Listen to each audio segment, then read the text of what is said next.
Welcome back. मैं हूं Sophia और आज फिर से एक नए टॉपिक के साथ हम आए हैं। आज हम क्या करने लगे हैं, क्या करने वाले हैं, हम लाइंस और एंगल्स के बारे में पढ़ने वाले हैं। तो चलिए लाइन पे आइए और लाइंस और एंगल्स के बारे में थोड़ा सा पढ़ते हैं। तो आज लाइंस और एंगल्स में क्या करेंगे, क्या हम पढ़ेंगे कि लाइन क्या होती है और उसके बाद लाइन के सब पार्ट्स क्या होते हैं। फिर लाइंस, कुछ स्पेशल काइंड ऑफ लाइंस होती हैं, उनके बारे में पढ़ेंगे। फिर लाइंस के बाद हम आ जाएंगे एंगल्स के ऊपर, और एंगल्स कितने टाइप्स के होते हैं और एंगल्स की प्रॉपर्टीज क्या होती हैं और क्या type of pairs of angles होते हैं, उनके बारे में पढ़ेंगे। तो बिना कुछ और आगे बताए चलिए देखते हैं लाइन के बारे में। अब लाइन क्या होती है? लाइन एक फिगर होता है, कलेक्शन ऑफ पॉइंट्स जो कि स्ट्रेट अलाइन करे होते हैं, मतलब स्ट्रेट पॉइंट्स बहुत सारे, उनको जब हम अलाइन कर देते हैं इकट्ठे तो हम बोलते हैं कि लाइन फॉर्म हो गई। ठीक है, मेरी लाइन जैसी नहीं लग रही है पर लाइन ही है। ठीक है, तो लाइन का क्या होता है? लाइन का कोई एंड पॉइंट नहीं होता है। ये आप लेफ्ट से स्टार्ट कर सकते हैं राइट तक, आपको जितनी लंबी लेके जानी है आपको लाइन को उतना लंबा लेके जा सकते हैं। तो इसका कोई एंड पॉइंट नहीं होता है। तो ये हो गया हमारी लाइन। लेकिन अगर हमें इसको फिक्स्ड रखना हो, मतलब हमें चाहिए कि ये फिक्स्ड हो जाए, इसका कोई एंड पॉइंट आ जाए, तो अगर मैं इसका एक छोटा सा टुकड़ा ले लूँ तो उसको छोटे से सेगमेंट को मैं बोलूँगी लाइन सेगमेंट। तो लाइन सेगमेंट का क्या होता है? लेफ्ट और राइट एक्सटेंड नहीं होता, फिक्स्ड होता है। और उसके अलावा अगर मैं एक पॉइंट फिक्स्ड कर दूं और दूसरे पॉइंट को बोलूं कि आप एक्सटेंड हो जाओ, तो ऐसे वाली लाइन को हम बोलते हैं रे। ठीक है, जनरली हम ये वर्ड, चाहे हमारे पास एक लाइन सेगमेंट हो चाहे हमारे पास रे हो, जनरल लैंग्वेज में हम सबको लाइन ही बोलते हैं। बट एक्चुअल में लाइन एक ऐसा कलेक्शन ऑफ पॉइंट्स है जो कि जितना मर्जी लेफ्ट में, जितना मर्जी राइट में एक्सटेंड कर दो, उसके अलावा चाहे इसको अप और डाउन में जितना मर्जी एक्सटेंड कर दो। तो एक हॉरिजॉन्टल लाइन है और जो स्टैंडिंग लाइन होती है उसको बोलते हैं वर्टिकली लाइन। ठीक है, अब लाइन्स के बारे में कुछ लाइन्स होती हैं जो फेमस होती हैं, मतलब आपने काफ़ी बारे में उनके बारे में सुना होगा। तो आपकी वो टाइप ऑफ लाइन्स होती हैं, एक होती हैं पैरेलल लाइन्स, एक होती हैं परपेंडिकुलर लाइन्स और एक होती हैं ट्रांसवर्सल लाइन्स।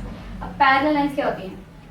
अब ऐसी कोई भी हम दो लाइन ले लेते हैं जो आपस में कभी मीट ही नहीं कर रही है। जैसे कि आपने एक नदी देखी होगी, उसके दो एंड्स होते हैं, दो किनारे होते हैं, वो कभी भी मीट नहीं करते, वो चलती जाएंगी कहीं पे भी जाएंगी, एंड हो जाएगी, तो दोनों किनारे आपस में मीट नहीं करते हैं। तो वैसे ही पैरेलल लाइन्स में भी ऐसे ही होता है, दो लाइन्स हैं चलती जा रही हैं, लेकिन उनमें क्या है, अगर यहाँ पे डिस्टेंस 10 सेंटीमीटर है तो चाहे इसको जितना मर्जी मैं आगे तक ले जाऊँ, यहाँ तक ले जाऊँ, तो भी डिस्टेंस 10 सेंटीमीटर ही रहेगा। तो ऐसी लाइन्स को मैं बोलती हूँ पैरेलल लाइन्स, जिनका हमेशा डिस्टेंस मेंटेन रहता है, कभी भी आपस में मीट नहीं करती हैं या कट नहीं करती हैं, उनको हम बोलते हैं parallel lines. Second type of line है जो कि बड़ी फेमस है, उनको बोलते हैं परपेंडिकुलर लाइन्स। तो परपेंडिकुलर लाइन्स कौन सी होती हैं? ऐसी लाइन्स जो कि ऐसे एक दूसरे को कट कर रही हैं 90 डिग्री के एंगल के ऊपर। 90 डिग्री का एंगल या आप बोल सकती हैं ऐसी लाइन्स जो कि एक प्लस का साइन बनाती है आपस में। एक ये मेरे पास रे है, एक ये मेरे पास एक रे है, आपस में एक प्लस का साइन बना रही है, प्लस में बिल्कुल स्ट्रेट कट कर रही हैं। तो ऐसे एंगल को हम, ऐसी लाइन्स को हम बोलते हैं परपेंडिकुलर लाइन्स।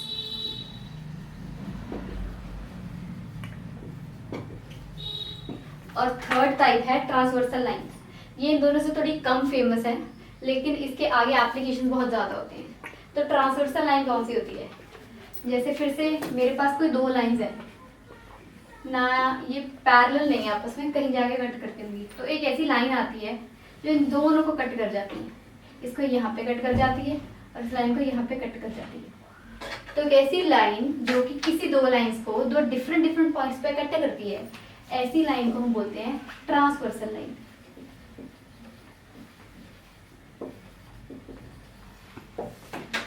तो लाइन्स के बारे में आपको पता चल गया, लाइन सेगमेंट के बारे में, रे के बारे में, और उसके बाद हमारे पास कुछ फेमस लाइन्स थी, हमने उसके बारे में पढ़ लिया। अब लाइन से हम थोड़ा सा आगे बढ़ते हैं, हम पढ़ेंगे एंगल्स के बारे में। अब एंगल्स क्या होते हैं? अब जब भी हमारे पास कोई दो लाइन्स हैं, जब भी वो आपस में कभी मीट करती हैं, ठीक है, तो मीट करके जो हमारे पास एक चीज़ फॉर्म होती है, जो हमारे पास एक शेप फॉर्म होती है, हम उसको बोलते हैं एंगल। तो एंगल को अगर मुझे डिफाइन करना हो तो वो एक ऐसी शेप है जहाँ पे दो लाइंस आपस में मीट कर जाती है। जैसे मेरे पास ये कोई दो रेज हैं, यहाँ जा रही है, यहाँ जा रही है, ये दो रेज आपस में कट कर दी है, तो एक ऐसी शेप बन गई है, ऐसी ऐसी शेप या ऐसी शेप या ये वाली शेप या ये वाली शेप, ये सारे इनको बोलेंगे एंगल। तो ये भी एक एंगल है, ये भी एक एंगल है, ये भी एक एंगल है और ये भी एक एंगल है। ठीक है, तो एंगल्स एक शेप है जो कि दो रेज से या दो लाइन के इंटरसेक्ट होने पे बनता है। तो एंगल्स में भी आपके पास टाइप्स ऑफ एंगल होते हैं। तो पहली टाइप आपके पास है एक्यूट एंगल। एक्यूट एंगल क्या होते हैं? जैसे मैंने आपको बताया था कि परपेंडिकुलर लाइंस में लाइंस आपस में ऐसे स्ट्रेट कट करती थी ना, तो जब स्ट्रेट कट करती है तो उसको हम बोलते हैं 90 डिग्री का एंगल। तो अब एक्यूट एंगल के बारे में पढ़ रहे। एक्यूट एंगल क्या है? जो एंगल्स आपके 90 डिग्री के एंगल से छोटे होंगे, ठीक है, छोटे होंगे, बड़े क्यूट से एंगल है, छोटे से एंगल है, तो इसीलिए उनका नाम है एक्यूट एंगल्स। तो उनकी आर्म्स हमेशा अगर 90 डिग्री के स्ट्रेट होती हैं तो उनसे आर्म्स उनकी आपस में थोड़ी क्लोज हो रही हैं, बंद हो रही हैं, तो इनको हम बोलते हैं एक्यूट एंगल्स। तो इनकी वैल्यू हमेशा 90 से कम होगी, 60, 70, 20, 15, 33, कोई भी वैल्यू रैंडमली ले लो तो हो जाते हैं आपके एक्यूट एंगल। उसके बाद आपके पास आ जाते हैं ऑब्ट्यूस एंगल। 90 से बड़े, 90 से बड़े मतलब अगर 90 की आर्म्स ऐसे स्ट्रेट थी तो 90 से ज़्यादा थोड़े खुल जाती है, जब आर्म्स तो थोड़ी खुल जाती हैं आर्म्स, तो उसको हम बोलते हैं ऑब्ट्यूस एंगल।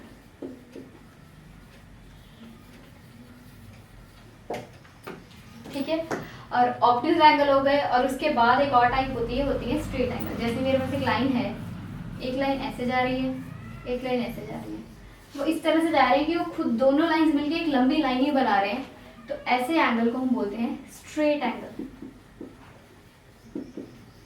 और इसकी वैल्यू हमेशा होती है 180 डिग्री। ठीक है, और आपके स्ट्रेट एंगल के बाद में एक और टाइप है, अगर 180 से भी ज़्यादा लाइंस को और ओपन अप होना है, जैसे एक लाइन इधर है, एक लाइन और ओपन हो गई, मतलब इतना बड़ा एंगल बना रही है, तो ये जो बड़े एंगल्स है, जो 180 से भी बड़े एंगल्स हो जाते हैं, उनको हम बोल देते हैं रिफ्लेक्स एंगल।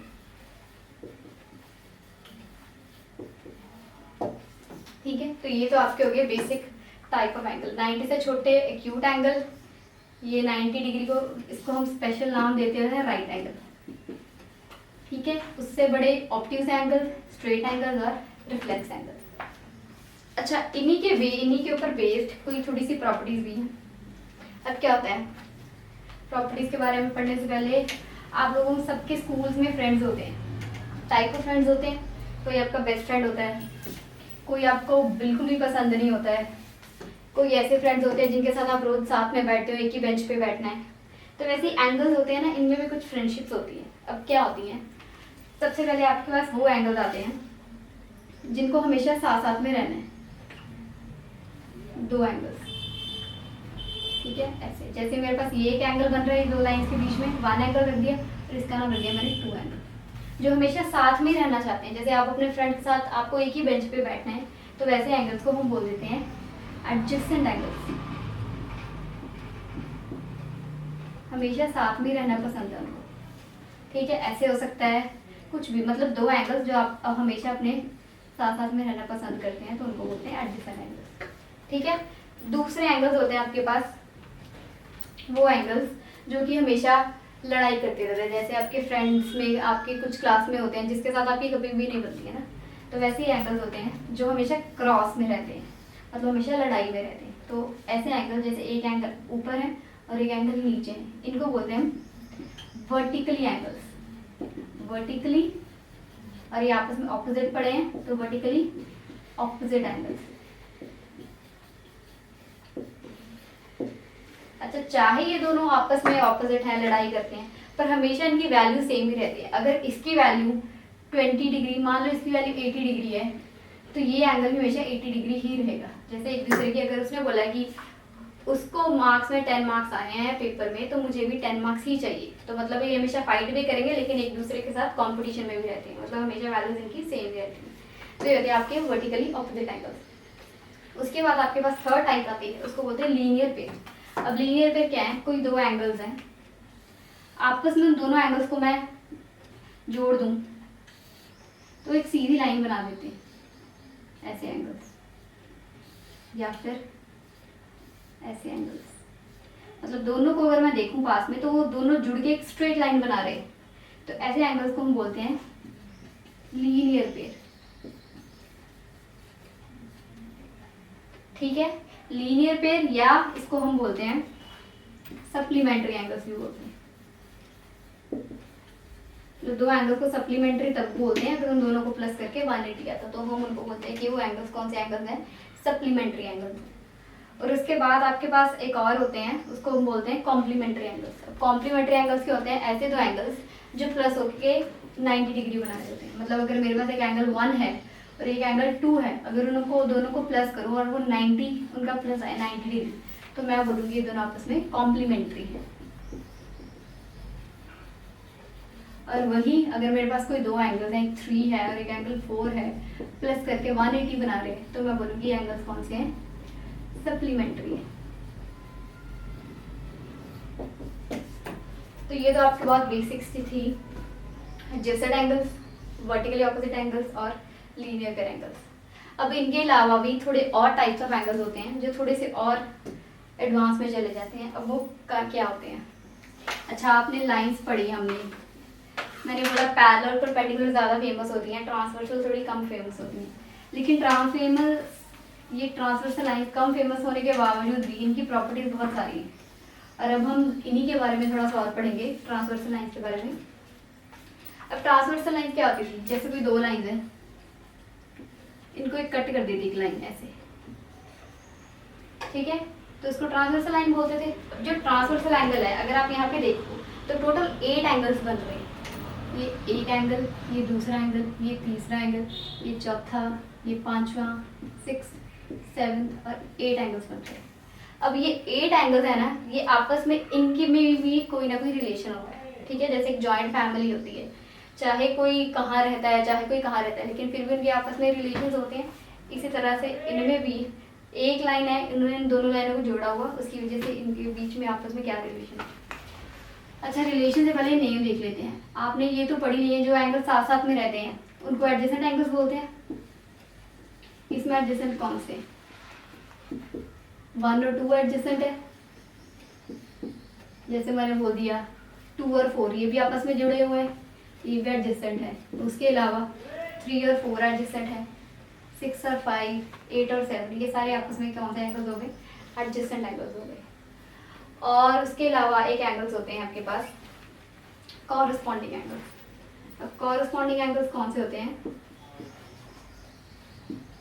अगर आप इनको देखो जरा, आपको कोई ऐसे एंगल दिख रहे होंगे जो जेड शेप बनाते हैं।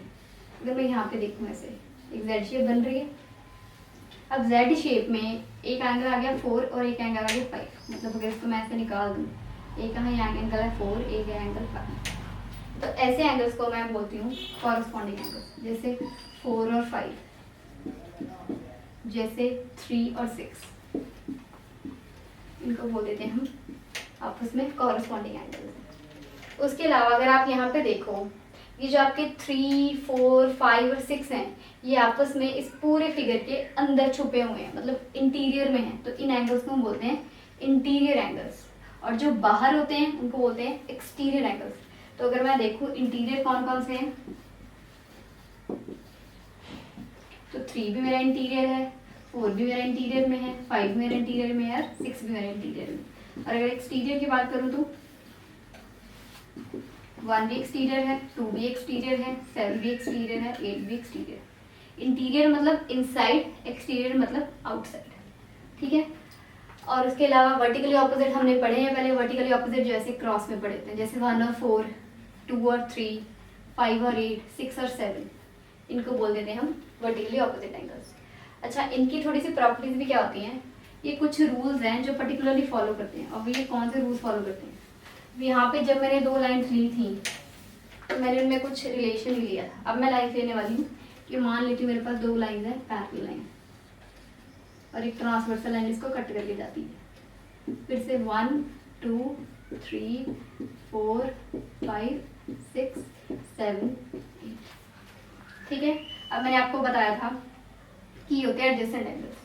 अब जब आपके पास 2 लाइन्स पैरेलल हो और एक ट्रांसवर्सल लाइन इसको कट करके जाती हो, तो हमेशा क्या होगी आपके पास, ये जो एंगल होंगे एडजेसेंट एंगल्स होंगे,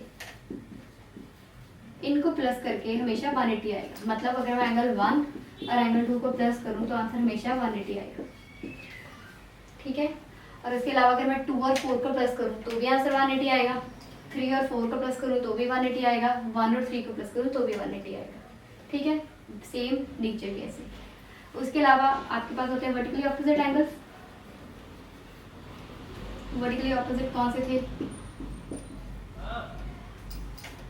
जैसे कि आपके पास हो गए हैं 1 और 4, एंगल 1 और एंगल 4, इनकी वैल्यूज वैसे सेम रहती है। जैसे कि पीछे भी रही है, आपस में कॉम्पिटिटर्स हैं लेकिन वैल्यूज हमेशा सेम रहती है। उसके बाद आपके पास आ गए थे ऑल्टरनेटिव एंगल्स, जेड वाले एंगल्स, इनको बोलते हैं ऑल्टरनेटिव एंगल्स।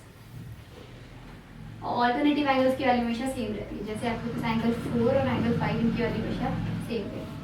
और कॉरेस्पॉन्डिंग एंगल्स, इनमें क्या रिलेशन होता है? जैसे कि आपके पास ये 2 लाइंस हैं, एंगल 2 और एंगल 6, ये होते हैं कॉरेस्पॉन्डिंग एंगल। एंगल 2 और एंगल 6, इनकी वैल्यू भी हमेशा सेम ही आएगी। जो आपस में ऐसे होते हैं, जैसे 1 और 5 की वैल्यू सेम आएगी, उसके बाद 4 और 8 की वैल्यू सेम आएगी, 3 और 7 की वैल्यू सेम आएगी।